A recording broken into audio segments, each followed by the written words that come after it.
Okay, hey everybody, this is Grace, and I just left my home to I'm gonna go check out a new, I don't know if it's new or what, but it's one that I don't know, a Dollar Tree store.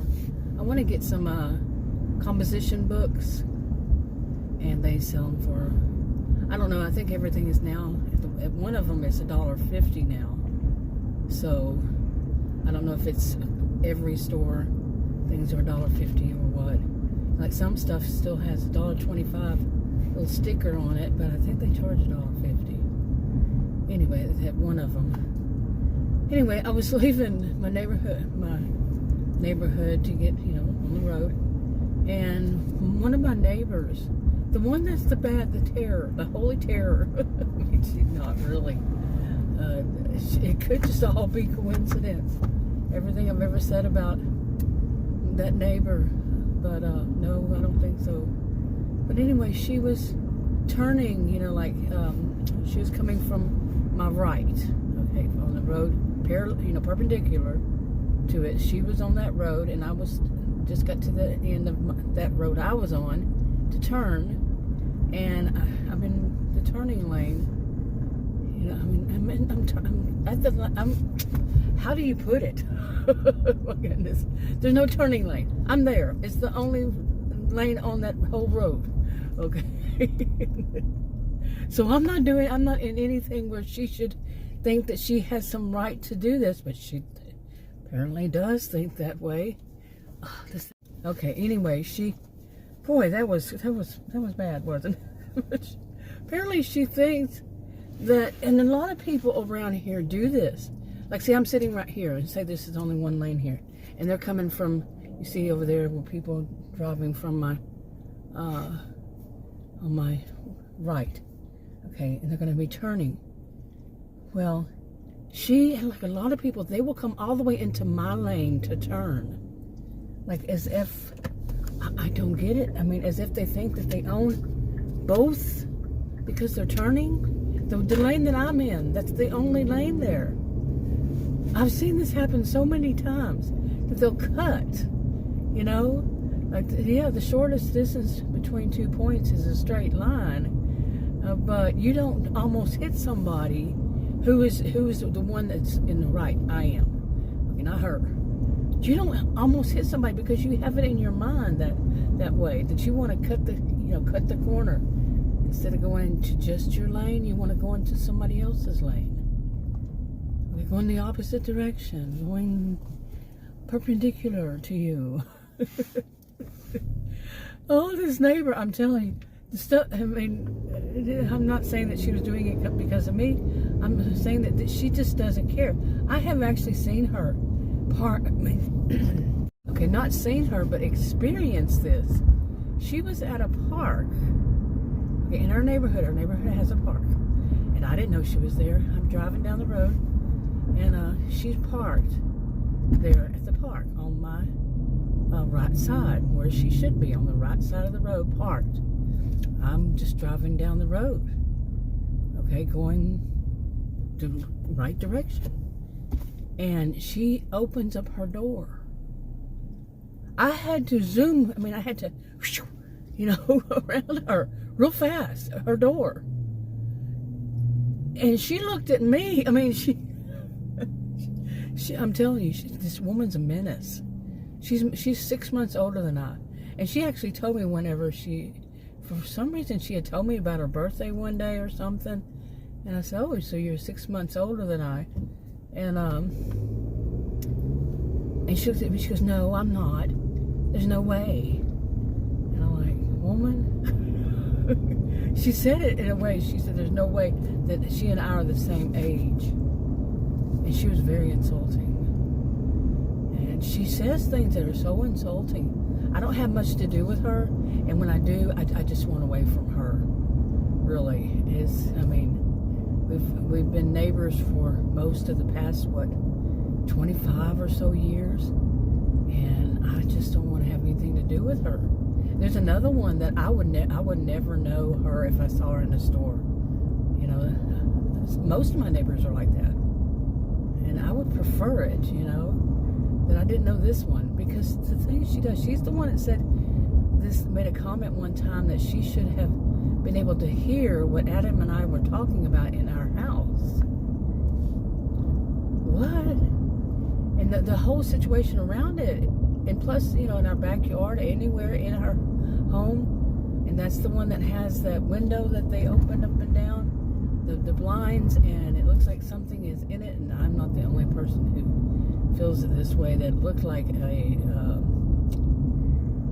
what is it called?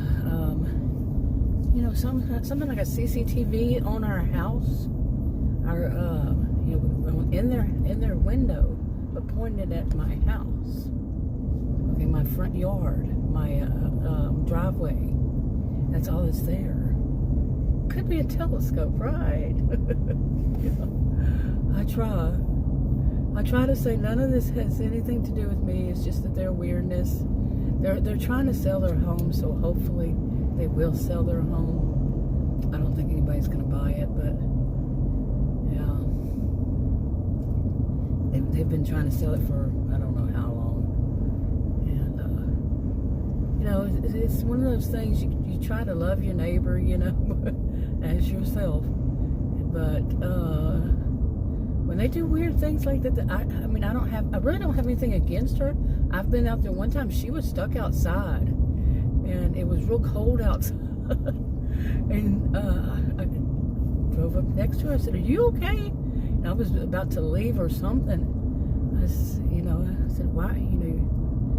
It was weird. She was standing there. She was jumping up and down, like real cold, that kind of thing at the end of her driveway. And I stopped and I said, "Are you okay? Are you okay?" And she said, "Oh, I got locked out and so." And I said, "Well, why don't you come sit in my SUV?" She said, "No. Well, I understand why. She had a dog with her, for one thing, a little bitty dog in her shirt, and yeah. But I let her stay in my SUV until until somebody come to let her in. And I could kind of in some ways feel sorry for her because everything I've heard, I don't like gossip, but Adam will tell me some stuff because he really doesn't like how things go there, what he hears, what he's told by her, and some of it. And it seems her husband is very, very, very rude to her. So, I don't know. I don't get involved in my neighbor's business. I'm not a meddler. So, if you say some weird stuff to me, I'm going to go, But anyway, that weird thing, of people, the way they turn, into somebody else's lane, that happens a lot out here, where I live. Listen to my voice going out, I'm telling you. But anyway, I'm curious if other people have experienced that. And I'm not talking at a light. I'm talking at, four-way stop or a stop sign. You're at the stop sign. You're not in any wrong lane. There's only one lane, and that person coming from the other way, to your right, it almost hits your car. I've actually had that. Somebody had hit my car that was, there was two lanes, and they were on the left side of me, and he wanted to turn. I guess at the last minute, he realized he was supposed to turn right. I'm sitting there. It's a light, and he just bumps my car because he goes around me at a light that's, that's red, and I wasn't turning. I was going the other direction, going to go the other direction because both lanes turn that other direction. You got all that? It was many years ago. And it's like, what is it? People just make up their own rules. And that is what that family is like. They make up their own rules about stuff, and they see themselves as the ones that everybody should listen to. Everybody should know that they are the ones who do everything right. That's how they act. That's how they behave. The ones that I've run across, and it's like, whoa, seriously, you don't get to, it's not, what is that expression some people use? Rules for thee, but not for me. That's the type. And anyway, I was talking about that park. Did I mention that? Yeah, I had to go around her, and the look she gave me, like I was at fault. And that's the type of family that is. They do something wrong and everybody else is at fault. Because they believe, I think they believe, that's the second family I know that's like this, that believes, totally believes, that they do no wrong and anybody else, that anybody who, you know, if they do wrong, it's somebody else's fault. But they're not going to say that they did wrong. They don't believe they do anything wrong. When you're turning from the opposite, from the left of somebody, in the right of somebody, going the other direction, you turn into somebody's lane because you own the lanes or something. You own all four directions. What makes you think that you can turn that way into somebody else's lane because it's shorter? I tell you. Anyway, wrapping it up.